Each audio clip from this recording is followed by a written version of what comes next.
Over the evening from posting my Big 3 video to now, I've decided that the most important thing is to tell people why I got into hiking and UL backpacking, or whatever you want to call it. That's a more interesting story right now than, my shoes or whatever I use to cook with. I've only been hiking for this is my 5th season. So this is something that I started later in life at 35. A lot of people have a bigger jump on it than I did. But my life experiences gave me enough to get going safely in hiking. So a little bit of background on me. I retired from the Army in 2018. I was medically retired. I didn't have the choice. They looked at my neck and back and said, "You can't be in the infantry anymore, so that's it. We'll cut you loose and go on and live your life." So in April of 2018, I retired. We packed up the family, left Fort Leonard Wood, Missouri, where I was a drill sergeant, and went to Clarksville, Tennessee, where I had lived for many years, being stationed at Fort Campbell. We spent about 6 months there, and then me and the boys took a ride up to Seattle to see family. Hadn't seen a lot of them in years. My youngest hadn't met some of his family, so it was something that was needed. So we drove up here to Seattle in the summer of 18, spent 2 weeks up here, drove back to Tennessee, and got back to Tennessee, talked to my wife, and I had a job opportunity up here. And so I took it. I drove back home, packed up the family, moved up to the Seattle area in February of 2019. And I started working. What they don't tell you when you retire is everything that you knew as far as camaraderie and brotherhood pretty much disappears. So at this time, when I was in Tennessee, from 2018 until I retired, or until we moved up to Seattle, is I traveled all over and played paintball. Paintball was my passion. I had been playing since 2014 competitively, and then got really, really serious into it right before and after retirement. Well, the great thing about 2020 is after our Las Vegas event in March of 2020, there was this little thing that stepped on the world called COVID. Fortunately for me, I had found a new hobby in the previous summer in hiking. So when I got up here, I had a family member introduce me to a hiking club. They're called the Washington Trailblazers. They are a non-profit organization that works hand in hand with the Washington Department of Fish and Wildlife. And they are one of a few entities that keep alpine fisheries active up in the Cascades. So what a lot of people don't know is before 1936, a lot of lakes above 3,500 feet in Washington didn't natively have fish. It was a crew of gentlemen who started a club in 1936 and started stocking these lakes for conservation, preservation, and a food source. So that club has continued till today. They're still active. They still are stocking lakes. They are still conducting research and studies of lakes in the alpine and even lowlands. I had to step away this past year. Life just got too difficult, and it was something that I couldn't commit to. But I will go into what we did as Trailblazers, because it was absolutely amazing, and I loved having an impact and contributing to conservation and preservation and creating fisheries in the mountains. So, summer 2019, my cousin takes me on a trip to a lake. It's called Lake Nizan. That's all I'm going to say. It's called Nizan. It was his first lake that he selected to stock, and you never go stock alone, or at least I didn't, or me and my hiking buddies never stalked alone. So I went with them. I learned a lot on that first lesson. My first stalking trip, I was wearing Salomon GTX 4 Gore-Tex boots, camo pants. I was wearing essentially an Alice ruck, big, big frame tent. Like everything I had was super heavy. So with that, you have a big, a big pack, 75, 80 liters, and then you're throwing a 2.5 gallon jug, which I'll show a picture of here, in the top of your pack, and hiking miles and miles and miles, and hoping these fish survive until you get them into the lake. So we left at 7, 8 in the morning, slogged our way through the valley, past where we were supposed to actually cut up to the lake, took an alternate fun route up to the lake. We started at 9 o'clock in the morning and didn't get into the lake until 9 o'clock at night. We literally crawled to the lake and put the fish in the lake.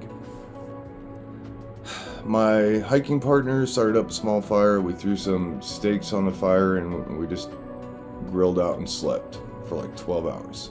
We woke up the next morning soaking wet, tired. I tried to do some fishing, but it just, the day before, wrecked me. So, woke up and I had my super wet Salomon Gore-Tex boots, or I had camp shoes.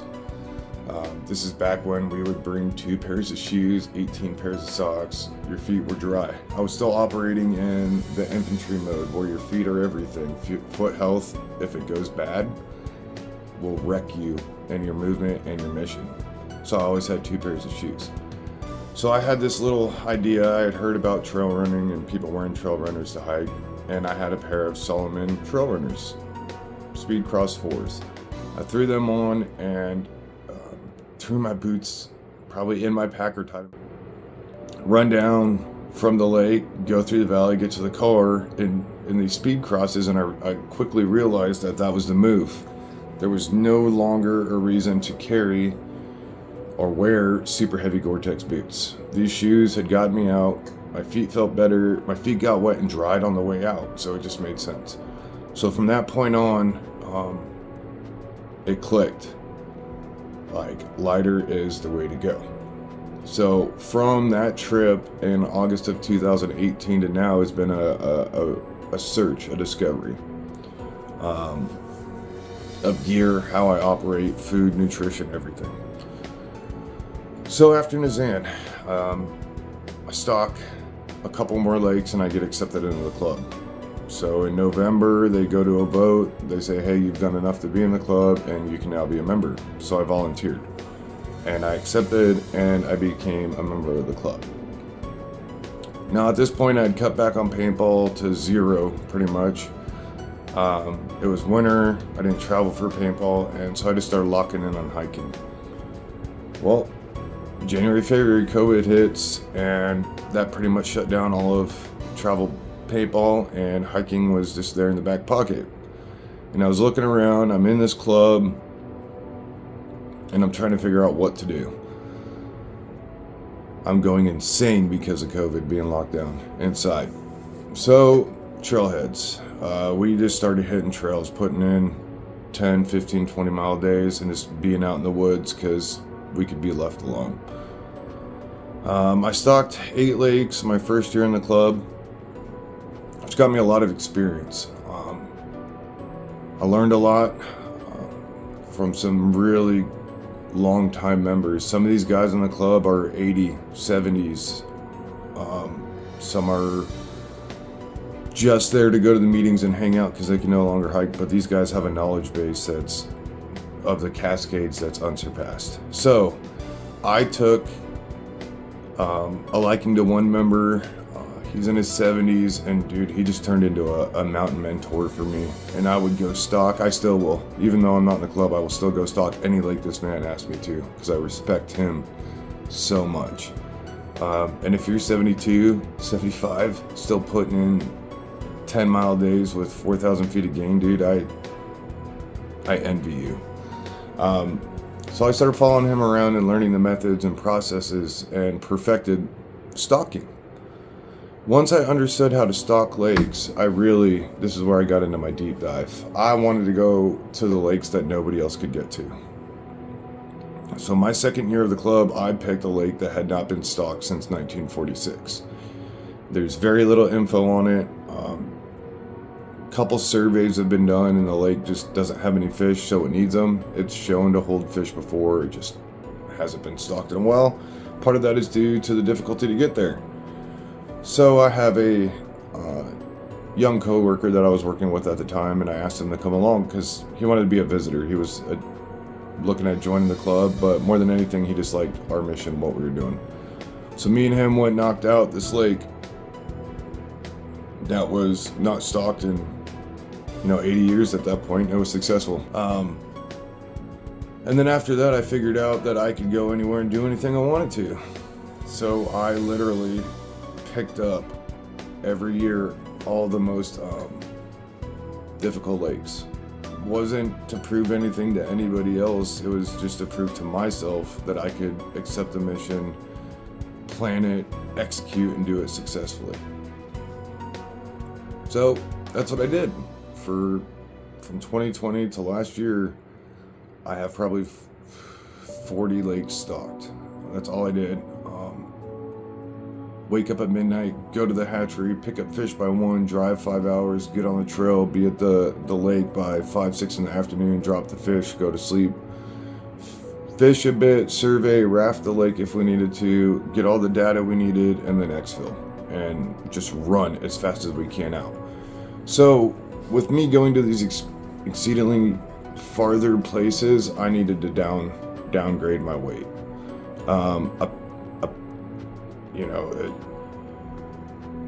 It affects how you move and how far you can go.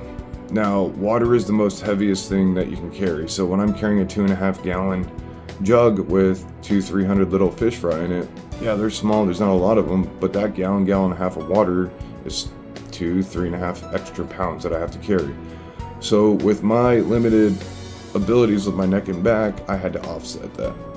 And that offset came in my gear. And that's how I downsized to what I have now. And that's really where the search for packs and lighter gear began.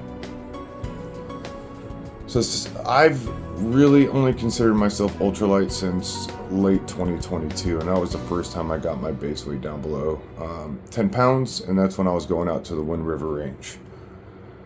So since 2023, I have been actively ultralight. Everything in my pack is under 10 pounds without food, water, fuel. I've already said that. Most of the time, food with 5 days of food and getting out on the trail, I'm still sub 20 pounds and I'm moving. If I have to stock fish, I will jump up to my big 46-liter pack, and then I'm probably pushing 30 pounds at the most. I stocked a lake that was 16, almost 17 miles deep this year, and my pack didn't weigh over 20 pounds. So what has that allowed me to do? Going ultralight has given me freedom and mobility. I'm able to go into the North Cascades and do 40, 50, 60 mile loops. I'm able to go out to the Wind River Range and do a 100-mile loop. I'm able to go out to Glacier National Park in Montana and do a trip, a through hike from Glacier to Bonners Ferry, Idaho, and so much other things. I've only been injured with a pack once, and that was another catalyst for me downgrading. My wife, I love her to death. She tried to go out hiking with me. It was right around our anniversary 1 year, and that would have been 2020. I think it was right after COVID. And we go into this lake. It's only 1.5 miles in on the fisherman route that I know, instead of the 4.5, 5 it usually takes. So I take her in this back route, which she absolutely loved. And everything's fine. We get to the lake, we do a boulder field crossing, we get to this peninsula, I'm fishing, I catch this lovely fish there. Beautiful scenery, my wife's having a great time. Now on the way in, we had passed a group of youth group, like Bible school group that was up there camping at this lake for like 4 days. And I let them know, hey, I'm a Washington Trailblazer, I'm in the area, I have satellite communications, if anything happens, hey, come get me and I'll help you. Because these guys are like 17, 18-year-olds chaperoning a group of probably 15 to 20 younger youth. So that's all good. They're loud, they're playing hide and seek, which is weird in the woods. Don't ever play hide and seek in the woods. Like, that's the dumbest thing ever. So 4 o'clock in the morning, I get a headlamp on my tent. And this is back still when I hiked with my everyday carry. So I got my wife with me, and I get a headlamp on my tent. I reach for my 40, I huddle up to my wife, and I get into a defensive posture, and all I hear is, "Sir, sir, sir, we need help." So I open the door, get my headlamp on, put my 40 in the tent with the wife, and he had said, "Hey, last night when we were playing our game, one of the kids never came back. The kid got lost in the woods, and they waited 8 hours to come tell me." So with that being said, I get up, scramble, get all my stuff, get my headlamp, get my inReach, and I start running down the trail. And the kid essentially traveled too far east, where two trails stacked on top of each other. He crossed one, thought he was there, got lost, kept going down, and went and kept going. So what I didn't know is the kid had overheard me describing to the youth group leader the route out that we took in, the fisherman route. And all that was, hey, drop down, follow the snow, it'll drop you to a creek bed, you get to a parking lot, you're there. So anyhow, I run the 4.5, 5 mile route down the normal route the kid would actually know. Right at the bottom of it, I'm running. I trip, knees going to the ground, my back completely locked out, went out, like, bad. But there was bigger problems at the time, more than myself, so I get up and I run.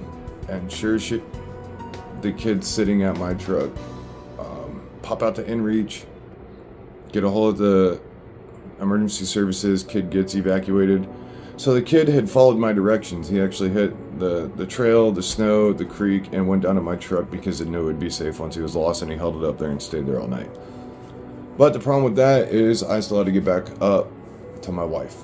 And I got up there and I couldn't move. I sent an inReach message out to my cousin, got a resupply, and bedded down for almost a day and a half before I could actually stand up and move out. We moved out, got out safely, and my wife has never been on another trip with me since, and I have vowed to just be a lot safer. Take my time, even if helping somebody or doing something that needs expediency, you still gotta slow down. I can't trip or fall like that. What if I was out there by myself? I would have had to hit my inReach and get a helicopter out. So, hiking in the club, and then that incident with my wife led me to understand that ultralight was the only way I could continue to do what I love to do. Since then, I've attempted, the 100-mile Wonderland. I've been in the Wind River. I've covered Canada to probably Seattle and the Cascades, and I've put in probably 2,000-3,000 miles over the last 5 years. It's something I will continue to do until I can't no more. This is my mental health medicine in the summer and spring. Being able to get out into the mountains where it's quiet, just cut loose and detach is everything. It's tough getting through the winter months, but now I got this, so I can share my experiences. I have a bunch of UL trips planned this year. I don't have to stalk any lakes, so I get to go to a lot more places, and that also affords me the opportunity to spend the time with my kids and get them out on the trail. It's super important to me to go, but what's even more important is passing on the love of the outdoors and this knowledge to my boys so they can grow up and pass it on. I didn't have this type of hiking growing up. I grew up in Seattle area with the Cascades and Olympics all around me, and the only thing we would really go do is go to our family cabin up in Salmon-Lissac, up in the Central Cascades, and that was beautiful. But I didn't know the world around me growing up, and I joined the Army at 17 and never got to see it. So when I came back in 2019, I vowed to see it all, and I've seen a lot of it now. And that's why I feel the need to move out to the Sawtooths and to California and to Utah and go to these other places. I've done enough in my own backyard. I've seen enough that it's time to move on. Now this summer I do have a really cool trip planned, 30 plus something miles of one valley going to my favorite absolute lake in the world. We'll get some video of that. That's a cool trip. And I might actually have some videos to post in here. Outside of that, not much else as far as why I got into it. Mental health, physical health, detachment from society is needed. Get off the technology. And then it's just beautiful. I've been to places where probably 1,000 people haven't ever been, and I can say that. And get out. Get outside of your limits. If you have questions, please comment, ask. I will not put lake names in my descriptions because one, I don't want them to get all fished out. Two, some of these lakes I would bear responsibility if you got injured going into because they're that difficult, or if you got lost, or I don't want that responsibility. If you'd like recommendations, hit me up. If you want to go on a trip, hit me up. I'm all about introducing people to these places, but I just don't think they need to be all over social media all the time. COVID ruined a lot of trails and a lot of lakes. It's for people up here who are so environmentally conscious and that's what they care about. They don't show it when they're out in the woods, and it's absolutely disrespectful. Or we call them REI zombies or Amazombies, the dudes that just go, oh, this looks fun, go buy it all up, and then go ruin my woods. I have some words for them. Hopefully I'll see them on the trail. Anyhow, that's my introduction into UL. I know it's a little all over the place, but it's just my basic background. Hopefully I got some good B-roll and video and photos to put up in here, but I'm not sure anymore. But I'm going to finish my lovely morning coffee, get this up on the computer, and then start working on the grow. As a caveat, the grow is probably going to go to a second page. I did my introduction video and I'm already restricted and limited, so it'll probably be G's hike and then G's grow. I don't want this to be completely censored so other people don't see it. That takes away the point of me even doing this. So I'll look into how time intensive and how difficult it is to manage two channels like that. If it comes down to it, the hiking and stuff is going to be my priority because it is what will be seen. So until next time, next video will be my shoes and how I go through that process. I've been through 8 to 10 different types of shoes and so on and so forth. I look forward to it, and thanks for hanging out. If you have questions, please comment. Like, share, subscribe, shameless plug stuff. That's about it. Holla at y'all later.